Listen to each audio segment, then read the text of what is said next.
আসসালামু আলাইকুম রহমতুল্লাহি অবরকাতুহু। সম্মানিত দর্শক, সারা বাংলাদেশে আওয়ামী লীগের বিরুদ্ধে চিরুনি অভিযান শুরু হয়েছে। জলে, স্থলে এবং অন্তরিক্ষে। অবস্থার দৃষ্টি মনে হচ্ছে ডক্টর মোহাম্মদ ইউনূসের এই সরকার এই প্রথমবার সেনাবাহিনী, পুলিশ এবং অন্যান্য আইন শৃঙ্খলা রক্ষাকারী বাহিনী সম্মিলিতভাবে চেষ্টা করছে আওয়ামী লীগের যারা মিছিল করছে তাদেরকে ধরার জন্য, এবং দেশের মধ্যে থেকে যারা এই সকল কর্মকাণ্ড, আওয়ামী লীগের যে রাজনৈতিক কর্মকাণ্ড অর্গানাইজ করছে তাদেরকে পাকড়াও করার জন্য। এবং ইতিমধ্যে আপনারা জানেন যে গত কয়েকদিনে কয়েক হাজার নেতাকর্মীর যে মিছিল করার যে চেষ্টা, সেখান থেকে বহু সংখ্যক আওয়ামী লীগের নেতাকর্মীকে গ্রেপ্তার করা হয়েছে। এর মধ্যে উল্লেখযোগ্য নেতা হিসেবে একজন সংসদ সদস্য, সাবেক সংসদ সদস্য, তাকে গ্রেপ্তার করা হয়েছে। এবং অন্যান্য যারা রয়েছেন বাংলাদেশে, পৌরসভার মেয়র, উপজেলা চেয়ারম্যান, ভাইস চেয়ারম্যান, পাইকারি হারে তাদেরকে গ্রেপ্তার করা হচ্ছে। আপনারা জানেন যে জেলখানা এখন আওয়ামী লীগের লোকজনে পরিপূর্ণ। এমনকি আওয়ামী লীগের যে সকল মহিলা নেত্রী রয়েছে তাদের সংখ্যা যে কত আমি এটা বলতে পারবো না, তবে বিভিন্ন কারাগারগুলোতে যে মহিলা সেল রয়েছে সেখানে আওয়ামী লীগের মহিলা নেত্রীদের দ্বারা বা কর্মীদের দ্বারা পরিপূর্ণ হয়ে গেছে। অভিযোগ আসছে যে জেলখানাতে মহিলা যারা বন্দী রয়েছে তারা আনহ্যাপি। সেখানে অনেকে মিছিল করছেন পজিটিভ অর্থে, আমরা যেটা জানতে পারছি।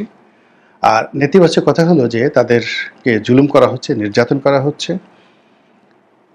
কেন করা হচ্ছে, কী কারণ করা হচ্ছে, এই ব্যাপারে কারা কর্তৃপক্ষ কোনো বক্তব্য দেয়নি। তবে এখানে একজন জেলারের, মহিলা জেলারের নাম স্পষ্টত চলে আসছে। এরকম ভীতি ছড়িয়ে পড়েছে, আওয়ামী লীগের নেতাকর্মীদের মধ্যে ভীতি ছড়িয়ে পড়েছে যারা দুর্বল চিত্তের। আর অন্যদিকে এই ধরনের জুলুম এবং অত্যাচারে যেটা হয়, আওয়ামী লীগের যারা সাহসী মানুষ তারা আরও বেপরোয়া হয়ে পড়েছে। এবং তাদের মধ্যে এক ধরনের যাকে বলা হয় বন্ড তৈরি হয়ে গেছে যে দেয়ালে পিঠ থেকে গেছে, আর কি হবে, জেলে নিবে, মেরে ফেলবে, গুম করবে। কিন্তু আমরা এখন যেভাবে পালিয়ে আছি, যেভাবে বাড়ি যেতে পারছি না, তো সেখানে ধরে নিয়ে যাক, অসুবিধা নেই, কিন্তু লড়াই করব। তো এর ফলে কি হলো, আওয়ামী লীগের মিছিলগুলো ক্রমশ ঝটিকা মিছিল থেকে এটা বাড়তে বাড়তে বাড়তে বাড়তে এখন এটা রীতিমতো রেগুলার মিছিল, নিয়মিত মিছিল হয়ে পড়েছে। এবং এদের মধ্যে ভয় ডর কিছু নেই। তারা হুটহাট করে রাজধানীর ব্যস্ততম এলাকাতে মিছিল করছে, পুলিশের সামনে মিছিল করছে, তারপরে পুলিশের গাড়িকে ঘেরাও করে মিছিল করছে।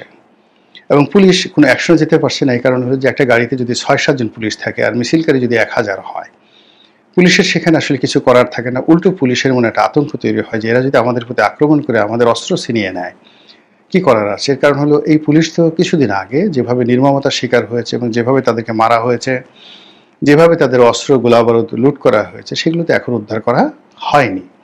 তো কাজেই পুলিশের মধ্যে একটা আতঙ্ক রয়েছে। দ্বিতীয়ত, যে চিরুনি অভিযানটা চালানোর জন্য যেটা দেখলাম যে সরকার এতটা দৃঢ় প্রতিজ্ঞ যে এখানে যদি কোনো এলাকাতে আওয়ামী লীগের মিছিল হয়, ছাত্রলীগের মিছিল হয়, তাহলে সেই এলাকার যে ওসি, থানার যে ভারপ্রাপ্ত কর্মকর্তা, তাকে প্রত্যাহার করা হবে। সরকার এটা কঠোরতা দেখাচ্ছে বা হুকুম দিচ্ছে, কিন্তু এটার ফলাফল ভালো হবে না। এর কারণ হলো যে এখন যারা ওসি রয়েছেন তারা চেষ্টা করলেও ঢাকার কোনো এলাকা বা বিশাল, ধরুন একটা থানাতে বিশাল এলাকা, একটা থানায় কজন পুলিশ থাকে, তার পক্ষে, ওসির পক্ষে কোনো অবস্থাতে একটা থানার মধ্যে যে মিছিল হবে দিনে বা রাতে, এটা পুলিশের পক্ষে নিয়ন্ত্রণ করা সম্ভব নয়, এমনকি অ্যাকশন নেওয়া সম্ভব নয়। এমন অনেক এলাকা রয়েছে যে এলাকা টিল নাও আওয়ামী লীগের বাইরে অন্য কোনো নাম সেখানে নেওয়া যায় না। এবং সেখানে বিএনপি, জামাতের যারা লোকজন আছে তাদের নামই জানে না। আমি জাস্ট নিজের একটা প্র্যাকটিক্যাল এক্সপিরিয়েন্স বলি, যেটা নিয়ে আমি লেখা লিখব। সেটা হলো, আমি কয়েকদিন আগে এই টাঙ্গাইলের সখীপুরের একটা রিসোর্টে বেরিয়ে আসলাম। একেবারে প্রত্যন্ত বনের মধ্যে একটা এলাকা, আওয়ামী লীগ প্রধান। অসংখ্য মানুষের সঙ্গে কথা হলো, সাধারণ আমজনতা। তো তারা রাজনীতির ব্যাপারে ওয়াকিফ হল, কিন্তু তাদেরকে যদি জিজ্ঞেস করলাম যে আওয়ামী লীগের ভবিষ্যৎ কি? তো তারা বলে আওয়ামী লীগের ভবিষ্যৎ কি? আমরা তো আওয়ামী লীগই করি, ভালো কথা। তারপরে বিএনপি এখানে কারা কারা করে? বলে না, এখানে কেউ বিএনপি করে না। আগামীতে বিএনপির প্রার্থী হবে কে? তো বললো যে আমরা তো জানি না, শুনছি বাসাইল থেকে, মানে সখীপুর না, বাসাইল থেকে কেউ একজন হবে, এরকম কথাবার্তা। তো এইরকম এলাকাতে আপনি পুলিশ দিয়ে কী করবেন? এবং ওই যে মানে বনের মধ্যে, মানে মাইলের পর মাইল, শত শত নয় হাজার হাজার একর বনভূমির মধ্যে দেখা গেল যে পরিবারগুলো বসবাস করছে বিচ্ছিন্নভাবে, তারা আওয়ামী লীগ করে। ওখানে আপনি রেড দিয়ে, তারপরে ওখানে আপনি কোনো অবস্থাতে কিছু করতে পারবেন না। এখন ওই এলাকাতে যদি লোকজন জড়ো হয়ে, যেমন একটা বাজার আছে, তক্তার চালা বাজার আছে, আর তারপরে হলো আমের চালা বাজার আছে, এরকম বনের মধ্যে ছোট ছোট বাজার আছে, তো সেখানে যদি একটা মিছিল করা হয়, পুলিশের বাপেরও সাধ্য নাই এই ডিটেলসগুলো আনা। তো এইরকম যাকে বলা হয় রিয়ালিটি হলো এটা, যে পুলিশ এটা পারবে না। আর সরকারের জন্য রিয়ালিটি হলো সরকার এটা কোনো অবস্থাতেই সহ্য করতে পারছে না। প্রতিদিন মিছিল বাড়ছে, মিছিল থেকে অকথ্য ভাষায় গালাগাল দেওয়া হচ্ছে। এই বাংলাদেশে এখনো শেখ হাসিনাকে প্রশংসা করা হচ্ছে, শেখ হাসিনা ফিরে আসার জন্য স্লোগান তোলা হচ্ছে, শেখ হাসিনা জিন্দাবাদ বলা হচ্ছে, শেখ হাসিনা সঠিক। মানে আওয়ামী লীগ জামানাতে শেখ হাসিনার যে শক্তিমত্তা ছিল নেতাকর্মীদের মধ্যে, অনেক নেতাকর্মী তার ব্যাপারে বিক্ষুব্ধ ছিল, অনেকে তাকে গালাগাল করতো, অনেকে চাইতো যে তার একটু শিক্ষা হওয়া উচিত। কিন্তু অবাক করার ব্যাপার হলো, তার ক্ষমতা হারানোর পরে আওয়ামী লীগের মধ্যে যে ইউনিটি চলে এসছে, তার ফলে এখন আওয়ামী লীগের সবাই এক বাক্যে শেখ হাসিনা সঠিক ছিল, এই দেশের জন্য শেখ হাসিনাই দরকার, এবং শেখ হাসিনার কোনো বিকল্প নাই, তিনি আসলে বাংলাদেশ ঠান্ডা হয়ে যাবে। এই ন্যারেটিভটা আওয়ামী লীগের প্রতিটা লোক বলছে। হাতে গোনা সোহেল তাজের মতো 2-4 জন আছে যারা আতিলগিরি দেখাচ্ছেন, কথাবার্তা বলছেন। আমার মতো কিছু লোকজন আছেন, আমরা এখানে এসে আওয়ামী লীগের বিরুদ্ধে ইনিয়ে বিনিয়ে বিভিন্ন কথাবার্তা বলার চেষ্টা করছি। কিন্তু যারা আওয়ামী লীগের সত্যিকার ডেডিকেটেড যারা লোকজন রয়েছে, তারা আওয়ামী লীগের বাইরে, বঙ্গবন্ধুর বাইরে, শেখ হাসিনার বাইরে কিচ্ছু চিন্তা করতে পারছে না। এবং তাদের এই আর্ট, অ্যাটিটিউড, এই জিনিসগুলো সরকারের জন্য রীতিমতো গোদের উপর বিস্ফোরা হয়ে পড়েছে। তো সরকার চিরুনি অভিযান চালাচ্ছে। আওয়ামী লীগ ধরো পুরস্কার নাও, ছাত্রলীগ ধরো পুরস্কার নাও, আর আওয়ামী লীগের লোকজন যেখানে পাও সেখানে পিটুনি দাও, মার দাও, এবং যে এই কাজগুলো করতে পারবে সে সরকারের খুব ঘনিষ্ঠ হয়ে যেতে পারবে। এবং এটা অনেকটা যাকে বলা হয় মাছ ধরার মতো, মানে বিলে যেভাবে মাছ ধরে, ঘোলা পানিতে মাছ ধরে, সবাই ছিলে বুড়ো নেমে পড়ে, যে যেখানে পারে নিজের হাত দিয়ে মাছ ধরে। এখন আওয়ামী লীগ ধরার জন্য মানুষকে লেলিয়ে দেওয়া হয়েছে, থানা পুলিশ প্রশাসনের সঙ্গে সঙ্গে সাধারণ মানুষকে লেলিয়ে দেওয়া হয়েছে। আওয়ামী লীগ ধরো, থানায় নিয়ে আসো, মামলা দাও, পুরস্কার নাও, আর সরকারের ঘনিষ্ঠজন হও। কিন্তু এত কিছু করার পরেও থামানো যাচ্ছে না, বরং বেড়ে যাচ্ছে। এবং এটাই প্রকৃতির নিয়ম। দিন যত যাচ্ছে শেখ হাসিনা বাংলাদেশে আসবে এই আতঙ্ক সবাইকে তাড়া করছে।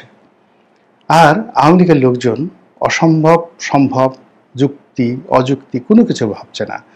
তারা মনে করছে যে এই কালকে শেখ হাসিনা চলে আসবেন, কালকে এসে আবার সেই তাদের আগের মতো দুধ আর নহরের সেই যাকে বলা হয়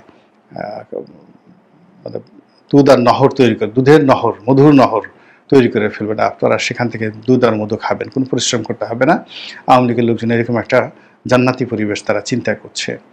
এবং তারা মনে করছে যে এই যে এতদিন তাদেরকে যে জুলুম অত্যাচার করা হয়েছে, তাদেরকে যে মামলা মোকদ্দমা দেওয়া হয়েছে, যদি শেখ হাসিনা না হয়, শেখ হাসিনার বাইরে অন্য কোনো বিকল্প নেতৃত্বের কথা তারা চিন্তা করে না। যে এই দেশের 35% আওয়ামী লীগের লোকজন, 35% আওয়ামী লীগের ভোটার কর্মী সমর্থকরা মনে করে তাদের এই দুর্দশা কেবলই মাত্র শেখ হাসিনার দ্বারা দূর করা সম্ভব, কোনো সন্দেহ নাই। বাকি 35% যারা দ্বিতীয় চিন্তা করেন যে এই সময়টিতে তাদের মনে যে ক্রোধ হয়েছে, প্রতিহিংসা জন্ম নিয়েছে, তারা প্রতিশোধ নিতে চায়, তারাও তাদের প্রতিপক্ষকে মারতে চায়, খামচি দিতে চায়, গুঁতো দিতে চায়, খোঁচা দিতে চায়, মামলা দিতে চায়, মোকদ্দমা দিতে চায়। যেভাবে তাদেরকে বাড়ি ছাড়া করা হয়েছে, তারাও তাদেরকে বাড়ি ছাড়া করতে চায়। এই যে তাদের যে জিঘাংসা, এই যে তাদের যে প্রতিশোধ পরায়ণতা, এই জিনিসটি কেবলই মাত্র শেখ হাসিনার জামানাতে এটা সম্ভব। যদি এখানে জয় আসে, পুতুল আসে, বলবে ভালো মানুষ, ভদ্রলোক মানুষ, এরা আমাদেরকে এই কাজগুলো করতে দেবে না। ফলে রাষ্ট্রীয় বাহিনী দ্বারা উল্টে ফেলে আমরা কোনো কিছু করার চেষ্টা করলে আমাদেরকে আরও প্যাদানি দেবে। তার চেয়ে বরং শেখ হাসিনা যদি আসে, আমরা মনের সুখে আমাদেরকে যারা কিলিয়েছে তাদেরকে আমরা এক জোয়ার এক ভাটা, মানে 24 ঘন্টা আমরা তাদেরকে প্রাণ ভরে কিল দেব, গুঁতো দেব, কেনু দেব। আমাদের বরিশালের ভাষায় কেনু বলা হয়, আপনারা তো জানেন কেনু কাকে বলা হয়। কিল গুঁতো এবং কেনু দেব, তাদেরকে পাড়াবো, তাদেরকে বাঁশডলা দেবো। তারপর আমাদের মনের শান্তি হবে। আমাদেরকে যে অত্যাচার করছে এর বাইরে আমরা ছাড়বো না। আমাদের গরু চুরি করছে, তাদেরকে আমরা ধরে এনে গরুর গু খাওয়াই দিব, তাদেরকে গোমূত্র খাইয়ে দেবো। এত বড় সাহস! আমাদের ছাগল চুরি করেছে, তাদেরকে ছাগলের শিং দিয়ে গুঁতো দেওয়া হবো। এই ধরনের চিন্তা ভাবনা মানুষ যখন বিপদে পড়ে না, বিনোদনের জন্য অনেক অকল্পনীয় চিন্তা করে। আমি যে কথাগুলো বললাম আপনার কাছে এগুলো মনে হতে পারে এগুলো শিশুর দোষ, কিন্তু অবাক করার ব্যাপার হলো যে অনেক বড় বড় আমি যে কথাগুলো বললাম, ধরুন একটা বিশ্ববিদ্যালয়ের ভাইস চ্যান্সেলর এখন পালিয়ে আছেন, তাকে যদি জিজ্ঞাসা করেন যে আপনাকে যদি এই ধরনের সুযোগ দেওয়া হয় যে আপনার বাড়ি ঘর যারা জ্বালিয়ে দিয়েছে, আপনি একেবারে 4 থেকে 5টা পাঠা নিয়ে আসবেন, এই পাঠা দিয়ে তাদেরকে গুঁতো দিয়ে আসবেন, সে হা হা করে হেসে উঠবে, বলে যে ঠিক বলেছেন ভাই, আমি এই কাজটি করাবো। অথবা আপনি একটা সার নিয়ে আসবেন, পাগলা সার, সেই স্পেন থেকে, এবং আপনাকে অপশন দেওয়া হবে এই সার দিয়ে আপনি আপনার প্রতিপক্ষে গুঁতো দেওয়া হবে, এবং সে বলবে যে আমি এই কাজটা করাবো। এইভাবে মানুষের আসলে প্রতিহিংসা যখন হয় এবং মানুষ যখন বিক্ষুব্ধ হয়, সে তখন অনেক শিশুতোষ চিন্তা ভাবনা করে, কিন্তু আমরা এগুলো রিড করতে পারি না। তো এরকম আসলে পুরো সমাজটি টক বগিয়ে ফুটছে।